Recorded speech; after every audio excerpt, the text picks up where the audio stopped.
People say family and mean warmth, a place you can finally relax. But what if you can't?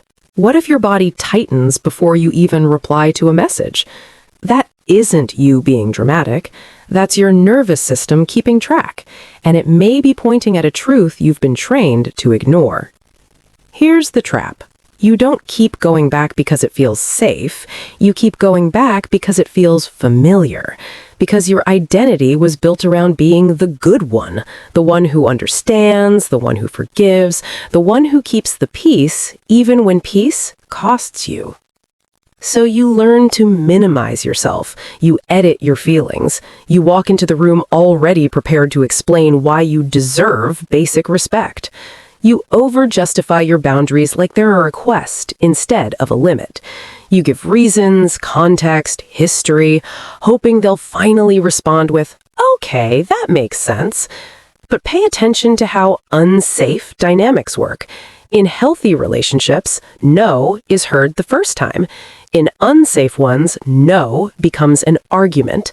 And when you've spent years arguing for basic dignity, you start believing a lie, that your discomfort is disrespect. So you swallow it, call it loyalty, and slowly confuse love with self-erasure. The villain isn't always one person. Sometimes the villain is the script you were raised inside, the script that says family is forever, even if your mind and body are breaking, the script that says respect means silence, love means unlimited access, and forgiveness means forgetting.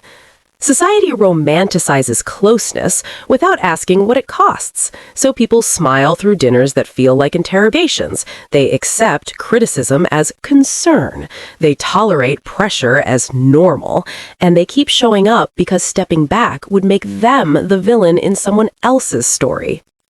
That's why this pain stays hidden. Many adults become estranged or emotionally distant from at least one family member, but they rarely speak about it.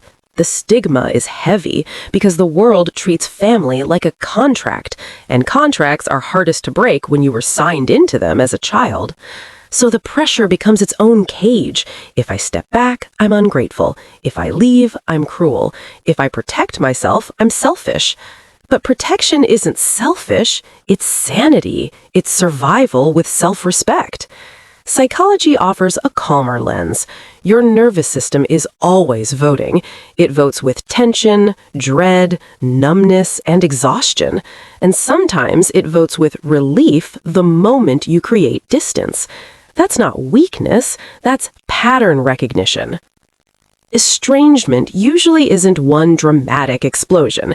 It's often a slow accumulation, repeated dismissal, repeated criticism, repeated boundary crossing, until one day something small becomes the tipping point because it was never just small. It was the last drop. This is where boundaries matter. Boundaries aren't walls, they're rules that make connections safe. In healthy families, those rules are mutual. In unhealthy ones, rules only apply to you. A boundary can be simple. I won't discuss this. I'm not available for yelling. If you insult me, I'm leaving. If your boundary is met with respect, closeness becomes possible. If it's met with guilt, punishment, or mockery, distance becomes necessary. Here's the truth you need to hear more than once, because pressure makes people forget. If contact costs your identity, distance becomes self-respect. If you feel smaller every time you visit, that isn't tradition. That's your system telling you this place isn't safe for who you're becoming. If you leave conversations doubting your memory, your feelings, your reality, that isn't love, it's confusion doing the work of control. And if guilt rises the moment you choose space, remember this: guilt is not proof you're wrong. Guilt is often proof you were conditioned to believe your needs require permission. A boundary is not a debate. It's a statement of reality. I won't discuss my private life. I'm ending this call. We can talk when it's respectful. If people care, they might not like it at first, but they adjust. People who want control treat your boundary like an attack, and that reaction tells you everything.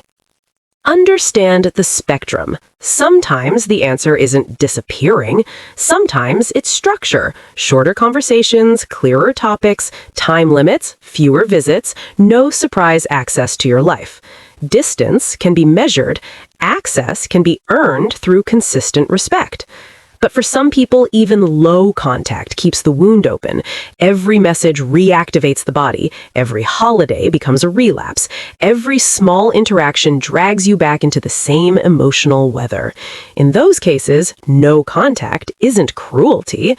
It's recovery. It's you refusing to pay for love with your nervous system. And here's something mature minds can hold at the same time. You can love someone and still need distance.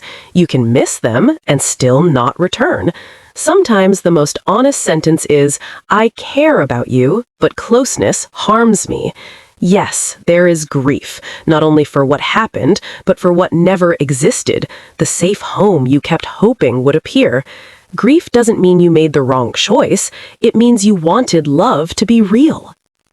This is why chosen family matters. Friends, partners, mentors, communities, people who don't demand you shrink to belong, people who can hear no without punishment.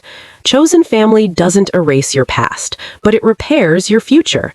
It shows you that love can be freely given, not extracted through obligation. So repeat the core truth again.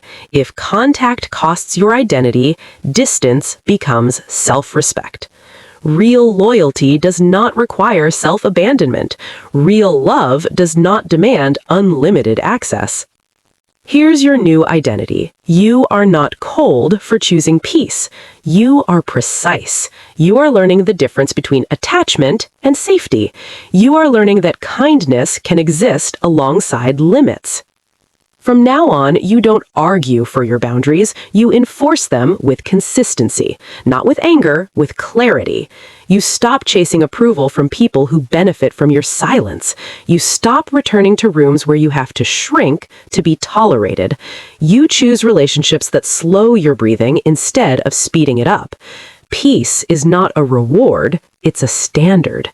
Think of your body like a smoke alarm. If it keeps going off in one house, you don't blame the alarm. You check the air, you open the windows, or you leave the building. If your family isn't your safe place anymore, you are allowed to build one yourself. And this time, home will not require you to disappear.